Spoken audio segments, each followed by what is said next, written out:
Hey, this is Steve in Dallas, Texas. It's Saturday morning, my friend, and you are listening to Light Talk. Good morning. This is Stan in Gainesville, Florida. And this is Ellen Lampert-Greaux coming to you live from the sunny Caribbean Isle of St. Bart's. The hurricane has passed through. Fantastic. And this is David coming to you from the beautiful Belmont Shore neighborhood of Long Beach, California. And if you don't already know, you are listening to Light Talk, and we are the Lumen Brothers and Sisters. Welcome to episode 178. And today we have a really special show. But before we get started with our guests, Stan, Steve, and I would like to officially welcome our longtime dear friend, a fellow ally of light, and new Lumen Sistah Ellen Lampert-Greaux. Ellen, welcome. It's wonderful to have you here as part of the Lumen family. The dysfunctional Lumen family. Well, I'm always happy to be the one who brings the fun to dysfunctional, so thank you very much. Well, that's good news. Ellen and I go all the way back to Brooklyn College. That's a long time. Oh, my God, we do. That's amazing. Oh, my God. Okay, so listen, let's get started. So I'm going to hand all of this over to Ellen, and she can introduce our two special guests today. Great. I'll be happy to. Today we are having a red alert, which is not as dangerous as it sounds, but a very exciting event. Do we have a sound effect for that, David? Woo-hoo. Oh, I'll get a red alert sound effect. Red alert. That's going to take place on Tuesday, September 1st. And our guests today are Brad Nelms, the accidental director of We Make Events North America, and Stephanie Freed from Extend PUA. So let's get started. I'm going to start with Brad. Can you tell us a little about who you are and how you got involved in We Make Events North America? Yeah, hi, Ellen, and hi, Stan, Steve, and David. Thank you so much for doing this and for having us on. Great to really do it. Really appreciate it. Yeah. So a little bit about me. A lot of people don't necessarily know me in the production side of the world. I've been in the industry for many years, but always on the equipment sales and integration side of things. So I've built lots of venues around the country and museums and small churches in the middle of nowhere and what have you, but not so much been on the rock and roll side. So a lot of people are not as familiar with my name in the designer and music space, but certainly been around and know some of the folks. And I am here because I happen to be in on a Zoom call that is a virtual happy hour that's curated by Marcel Fairbairn of Gear Source. And after the UK event, we all sort of said, let's do this. So I volunteered myself, and it's been a freight train rolling down the tracks ever since, but I think we're going to do something really cool. So we'll talk about that in a minute. Yeah. So what is Red Alert all about? What's happening on September 1st and why? Yeah, the event that we are doing is called Red Alert Restart, but this comes from a UK message. And of course, everybody that I'm sure is listening is very familiar, even on a personal level, with the plight of our industry and what's going on right now. So, this is about the people and the businesses that make up live events and the live entertainment industry and the struggles that we have right now with the challenges from COVID and not being able to do anything. So on August 11th, the UK team of We Make Events did what they called Light It Red event. So they lit over 700 buildings red on that night, and they put a barge down the Thames River with some VIP people, and they generated a lot of noise and a lot of press attention, and just put it out there to say, hey, world, we're here, we need help. And for everything that they did, it was a great event, and it was very successful, and it got some press attention and generated a lot of noise. And perhaps the best thing that they've done with it is they've taken that as almost a formula and given that to other places to sort of activate the next country with a branding package and sort of a path to say, here, you go do this too. So we were one of the first ones to jump in with that in what started as North America. So we are taking the same idea and expanding upon it with a little bit more of a direct approach, and we're hopefully going to make it much, much larger. So on September 1st, we are doing the Red Alert Restart event, which is going to have hopefully far surpassing, but at least 1,500 structures or buildings lit up across the U.S. and Canada and Trinidad and Tobago and Mexico and Peru and several places that are jumping in to show solidarity and support of what's going on. So we're going to have a bunch of stuff lit up, And then we're also going to have a local event that happens in many cities across the country. And when I say event, I don't mean we're going to put on a concert. I mean that we're going to host some sort of an attention-grabbing response. So a stand-in or a case push or, an empty event. There are several organizations that have organized these already in individual cities. So we're kind of combining those forces and then using those two things on a mass scale to attract media attention. So we're looking for local media and press coverage in each of the cities, and we're looking at a national PR campaign that's going to help raise awareness for what we're doing. Right now, we have more than 50 cities across the U.S. that have regional teams that are tasked with making those three things happen. So this is going to be a really big event with a lot of really iconic stuff lit up and some really cool stories to tell.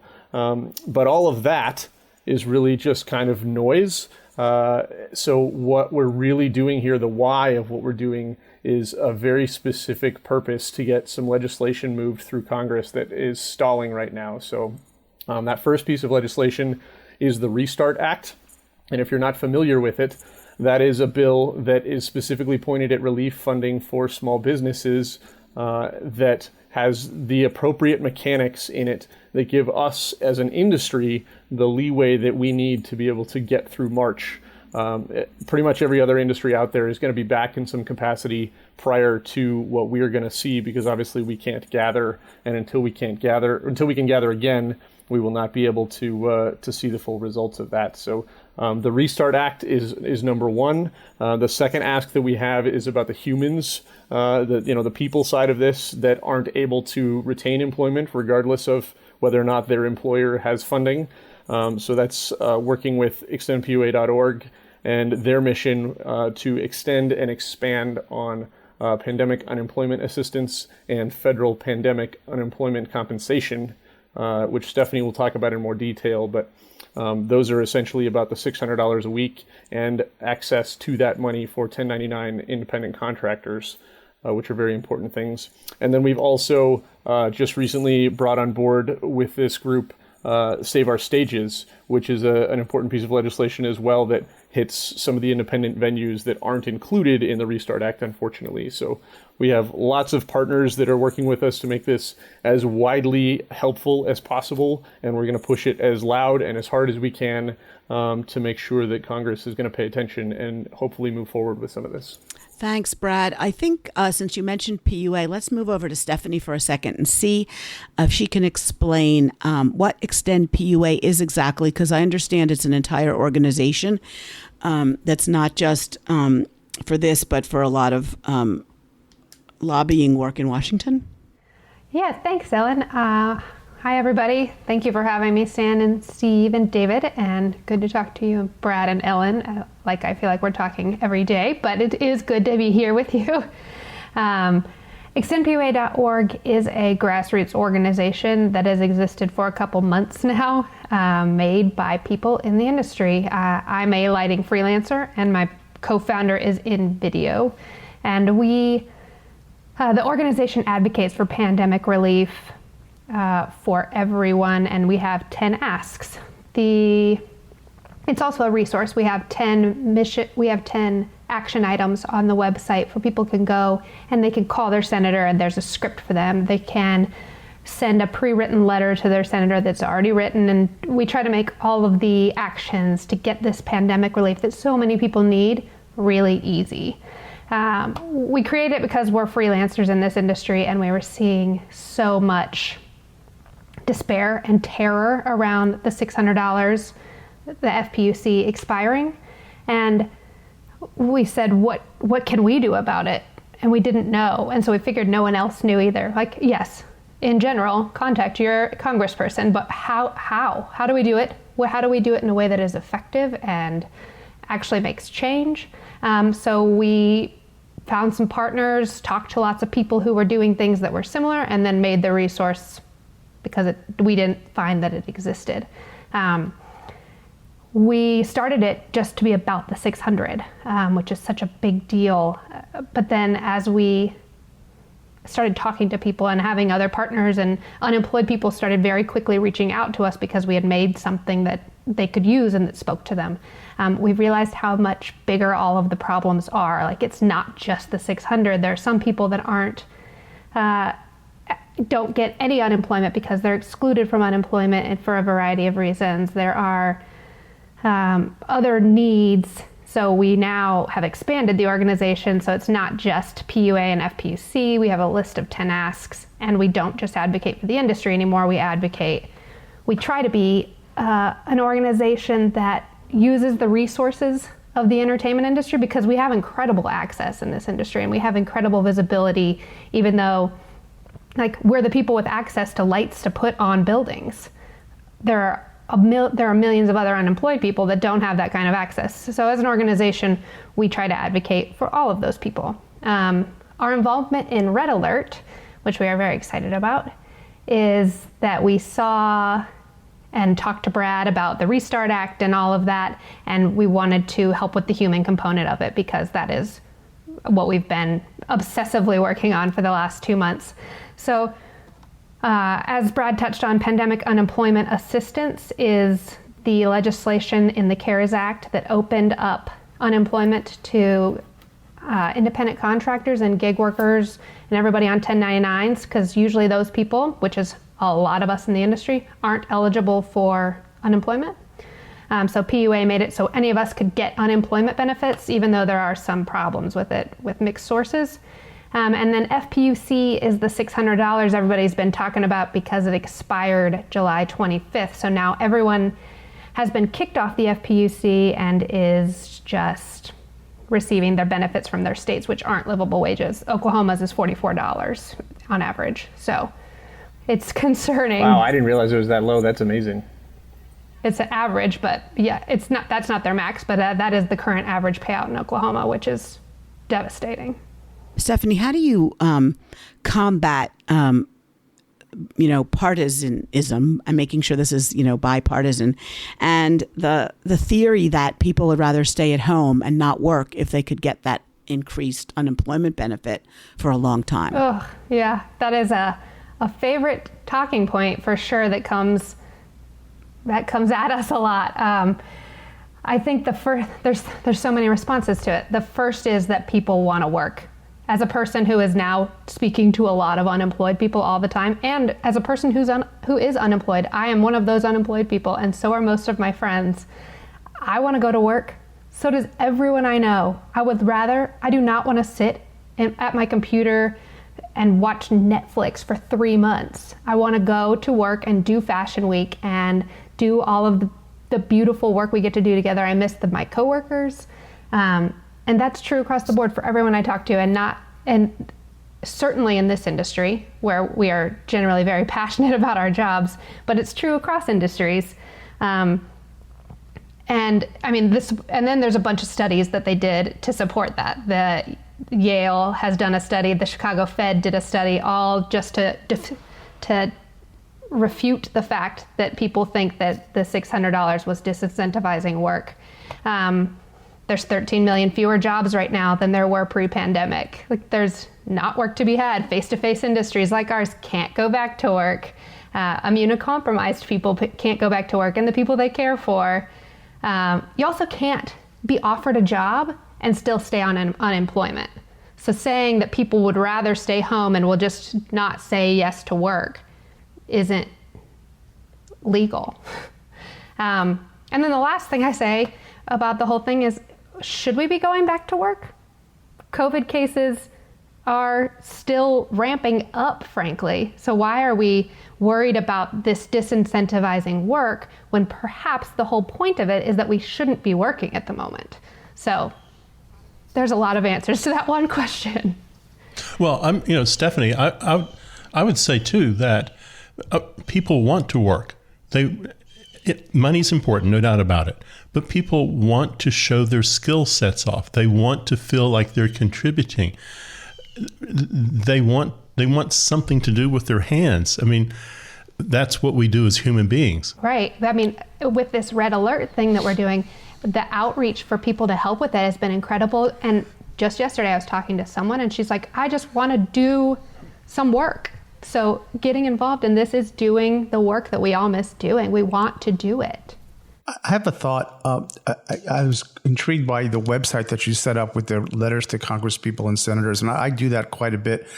And I remember getting some advice many years ago, and I don't know if there's a practical way to do this, but in talking to a politician once who said, we have staff, we get a lot of stuff, and it's like a big fire hose of stuff. But when we get a letter in an envelope with a stamp that's written from an individual, we actually read those and they get more attention. And I thought that was really interesting. And now in the world of, it's one thing to make this big statement, and I think that's great, and I'm all with you. But at the same time, I've had telephone calls and I've had office meetings with legislators, and that sort of personal, direct contact oftentimes has an outsized impact. So I wonder if there's a way in which, like if I could download a letter, print it out, put my name on it, or maybe even just fill in some blanks and then send it. I don't know if that still has impact like it used to, but in my recent conversations, it seemed to still have a different flavor in terms of impact. Well, considering all the cuts to the post office, it'll probably get there in February. That's the problem. Stephanie, that's very interesting because I checked out, the website too. It's a great website. And I learned something, and it's shocking because, we all have friends in the industry. We're designers as well. And you're right. I mean, when this came, people lost all their gigs. I lost 6 shows, which is nothing compared to what other people have lost. And thank God I have another income stream. But so many of our colleagues and friends, this is it. They're basically independent contractors. You lose those gigs, you have no money coming in. And it is scary. The strain on families is huge. And people don't care. It's weird, that they don't understand that there are industries that are absolutely devastated, and ours being one of them. And it's happening to all of our friends. It's horrible. So you're bringing up these issues, and thank God there's a bill in Congress that actually cares about independent contractors. But we do have to get behind it. And I think we're all urging everybody out there, all our listeners and members of Light Talk Facebook group, to go ahead and support this. And at least write a letter, like Stan says, or send an email or whatever, call, just to make sure that there's support there, because it is we're at a point in our country right now, obviously, where a lot of things are on the line. So we got to all support each other. And this is the best way of doing it right now, I think. Thank you for doing this, both of you guys. I think Brad has hit something on the head, and that is we are invisible. I tell my students, right, when you go and watch a movie, sit there and look at the 800 names roll by who, watch the credits. Watch the credits. People come to a rock and roll show. They don't think about everybody who put that show together. They go to a trade show. They don't think about all the people who are unloading trucks and putting equipment up and showing these products. We are an invisible industry, as surely as anything. We used to consider that a success. The funny part is, if we did our job right, we'd be invisible. But now we have a problem, and it's the opposite. Now we have a problem. Yeah, got a tooth. I just have something to say about your point about the de-incentivizing work and the notion that this legislation. I have sort of a bullet to sort of shoot at that one. So you're not really using the money to keep people home and de-incentivize work. You are paying them to stay home. But what you're really doing, the truth of it is we're buying time.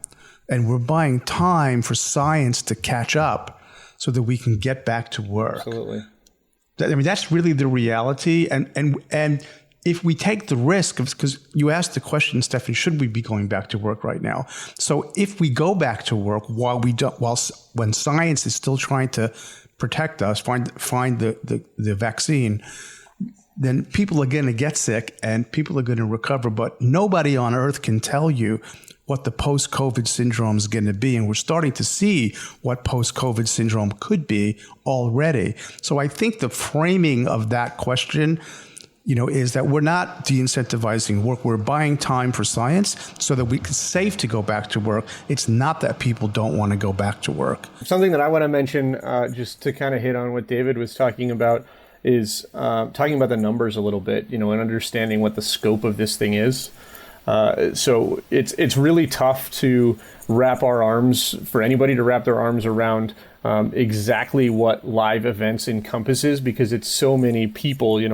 It's technicians, it's parking attendants, it's concession stand workers, it's managers and back office people and all these different people. But from the best that we've been able to kind of gather, we're estimating that includes about 12 million people. And our economic impact annually to the U.S. economy is over $1 trillion. So that, that's the tertiary effect of tax dollars. And people go to a show and they go to dinner first, or the hotels that they stay in and the flights that they take and all those things. Those are really big numbers. And then if you take the losses with that, so again, as much as we can gather, because it's really tough to get super fine statistics in this stuff, 77%, I believe, is the number of people that have experienced 100% loss of income in the industry. 77% of 12 million people. That's a lot of people. That's amazing. That's what blew me away. Amazing. And 97% of 1099 workers have lost 100% of their income. So that's why the PUA is so important to them. Right. And not only that, but it's like this huge domino effect. I mean, you close one Broadway theater and the parking lots and the printers and the ticket takers and the restaurants and everything that's around there. If Broadway doesn't come back, New York is going to have a huge problem. Well, it's also those same jobs that we are affecting are a lot of people in the industries, for lack of a better word, backup jobs or other jobs. We've lost people in the industry might have been able to go and work in retail or something like that, but the retail jobs don't exist. That's true. How many actors have a day job as a server? Yeah, that's a good point. Well, they say all politics is local. I mean, here in Dallas, ranging from a Lord Equity House to a mom and pop operation, in the Metroplex we have 64 theater companies, 2 opera companies, wow. A handful of dance companies. So that's a lot of people who are out of work here, wondering what they're going to do. But there's also companies. We really haven't talked about the small companies that support the industry. Lighting rental companies, specialty companies, what's happening like Rose Brand, bigger companies, larger companies, and even the largest companies, lighting companies. At least they have corporate support from the other mega corporations that may own them. But still, it's a huge effect on people. It's devastating. I think it's huge. I think you're right. I think the rental shops and the manufacturers are really suffering as well. A lot of them have cut jobs, furloughed staff. I think Brad can address that. Yeah, I mean, it's been huge across the board, from manufacturers to distributors to rental shops, whatever. The thing that I think we need to get our message out there far and wide that a lot of people mistake outside of the industry is, they have this idea in your head, okay, you go see Aerosmith at a show, right?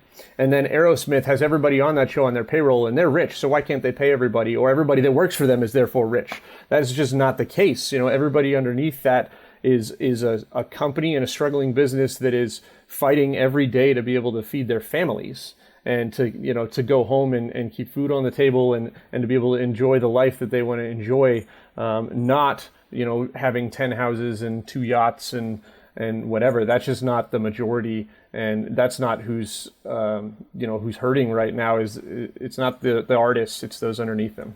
But we need those people to get loud for us. Which is what we're doing. We've got, for the We Make events, a lot of stars are making PSAs that will be on our website and on our social media. And the one from Alice Cooper is wonderful. The one from Nathan Lane is wonderful. They're going to be terrific. I was going to ask about that. Whose ears do you have at this point? And are you... Everyone's. on the decision maker side. On our side, I'm sure you've got plenty of support, but on the decision makers in Congress, have you got anybody's ear yet? So the bills in question, and Stephanie may be able to speak to this in more detail, but the bills in question already have a fair amount of bipartisan support. What we're trying to do is push them over the edge.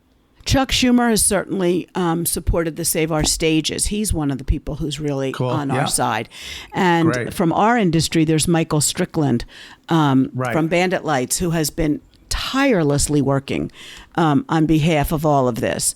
And I don't know if you have seen, but if you go to any of the websites, the industry websites, all of Michael's updates are there, all the news from him.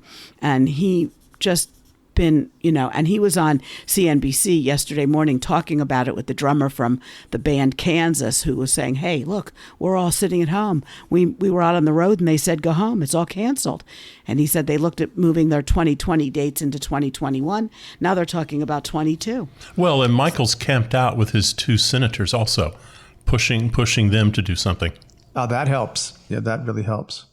Yeah, I think some of the difficulty, though, is that there isn't a bill that is for this industry that addresses all the things. Save Our Stages exists. It has its supporters. Restart exists, which isn't industry specific, but it has its supporters, and whatever's going to happen with that ends up happening with that, because I think it's being reworked a bit. And then the PUA and FPUC isn't part of a bill. It's part of the CARES Act, and it needs to be extended. So it's not like we have one thing to rally behind and say, we need someone to speak for the industry. They have to touch all these other pieces, which is a little bit trickier, it seems like. Yeah, that definitely has been a challenge for us, is trying to figure out the best strategy to hit all of that. And, I think that speaks to what we're looking at from a success standpoint. We have these goals and these asks that we're shooting for. And I think if we can get the 3 of those things, and we can, get word out publicly, then we've hit a grand slam in this whole thing. Probably a more likely scenario is that we get 2 of the 3 things, or maybe even 1 of the 3 things, and that'll be considered forward motion. But the work's not going to stop there. There's no guarantee that if we get to March, we're back and there's revenue there. So there's going to have to be another round of this whole thing in the future. Brad, going back to the September 1st event, can you tell us a little bit about what's going on in some of the cities that you know of? It definitely varies from city to city. So we have set up a structure basically where we have a regional director in each of those cities, and they are running the local efforts. But for example, in Nashville, I know that they are doing a drive, not parade, but a drive-through kind of thing with a bunch of trucks and buses and people's cars and whatever. And they're starting at Nissan Stadium where the Titans play, and they're going through downtown to just show, the magnitude of what it is, and to make some noise to kind of kick the thing off. And I think they've got 200 or 250 vehicles participating in that, which is great. In other cities, they've got some case pushes happening. We have kind of a surprise thing going on in LA that is hopefully going to be a really great closing message to everything. Stephanie, you've been involved directly with some of the New York stuff. Do you want to talk about that? I think it's still kind of under wraps, to be honest. So I don't know how much I'm allowed to say, but Fair enough. Is going to be exciting. All right. Well, I do know that, like in San Francisco, they've got, probably 40 or 50 buildings already online, including their city hall, the War Memorial, Coit Tower. They've rented a helicopter. They have drones coming in. So it's going to be very, very exciting what's going on in all these cities. And I don't know if Brad can address this, but there's going to be a live feed all day on the from 9 to 12. How does that work, Brad? Yeah, that's going to be a really cool element that we're calling it. It's almost like a New Year's Eve style thing. So we're going to start in New York City to kick it off. And we're going to spend some time there interviewing people and getting footage and talking about what's going on and starting the message. And then we're going to roll through the entire country and hit cities for a few minutes here and there for about 3 hours and really get the message out and try to show people the scope and the magnitude. This is, again, about those big numbers and how big of an industry we are that people have no idea. So that's what we're trying to get out there, is to demonstrate our force and our size, and do that in as loud of a way as possible. that is productive, and then gives us a whole lot of ammo to go put that in front of congressional leadership to say, look at all the people that are involved in this just to make this happen. And that obviously doesn't even include everyone, but this is a huge thing, and it affects a lot of people, and it ties up a lot of money. So we need to do something. The ammo part is so interesting because we're doing this on the 1st, but Congress doesn't come back until the 8th. So then we'll have all of this material that already exists that we can find ways to push at them as they're coming back, because the next week after this event is really when we need to get to them. So hopefully we'll have the stuff to do that with. Yeah, exactly. That's what I was going to say. And it's really interesting that the people that are really doing this are the people who normally would be, producing the Rolling Stones and touring with, Aerosmith. And I mean, these are the heavy hitters. Yes, they're not hacks. Right. We can take care of this. We've got this. Exactly. How many semis do you need on Las Vegas Boulevard? Sure. So, Brad, what would make the Red Alert Restart Day a success for you? From my perspective, there are 4 things that we're trying to do. One is raise awareness in the public, and then the other 3 are specific legislative asks, so it's congressional moves forward. For the Restart Act specifically, that could either be passing it standalone, but that's highly unlikely. What is more likely is that they take the language in Restart, which is the critical element, and they use that as the structure for a larger relief bill. So getting that included in the relief bill that needs to be passed as soon as possible. And then also including in that relief bill the elements of PUA and FPUC to be able to help our displaced workers. And absolute grand slam if we can include the specific legislation of Save Our Stages to focus on those that are missed by the Restart Act within the industry. If we can do those things, that would be amazing. But the hard element here is time, right? It would almost, I'm not at all saying that we don't want those things to move forward, but it would almost be helpful if something was passed quickly, rather than trying to wait 10 weeks to get exactly what we want. But if some movement gets us a runway, and then we can continue the conversation and continue to push for the longer runway of cash, that would be, I would think, a success as well, because this is an immediate problem that businesses and people are literally on the brink of closing or becoming homeless or, whatever. This is a real And how issue. long do we really think it'll be before the industry is back on its feet? It's a tough question. For me personally, I'll just throw out my opinion there. We've talked a lot in kind of circles of what we're organizing about March being about a key target. I know right now there are 3 companies that have vaccines that are doing, nearly final human trials. So if those are successful, they're hoping to be released in October, and they're going to be released in mass. Whether or not they do exactly what they're supposed to and get released and have enough reach quickly enough is going to be the question. But what dictates the time is, are we safe enough to get back into gathering? Do people trust it enough? So it's not just a science thing; it's a mental thing, right? Do you trust it, and are you emotionally in a place where you can go do that and want to go put yourself at that potential risk? And then the third piece is a big part of it too, which is liability. Until we really have our arms wrapped around this thing and the whole COVID mess under control, there's possibility that somebody goes to an event and then they go find a hotshot lawyer to go sue somebody and say that they got COVID there. So until indemnification is passed, that's not possible, that's going to be a challenge that pushes it as well. But I think March is a best case scenario. And Brad and Stephanie, what happens to your organizations after the legislation is passed or isn't? Well, that is something we are talking about. We are a small organization, but because we have expanded outside just PUA and FPUC, and we're advocating for rent relief and healthcare help during this pandemic, we've really learned a lot about the inequality that exists before the pandemic. So I don't think our organization is going to be easy to let go of. I think it's going to end up shifting, and I'm I am now attached to this advocacy. I am.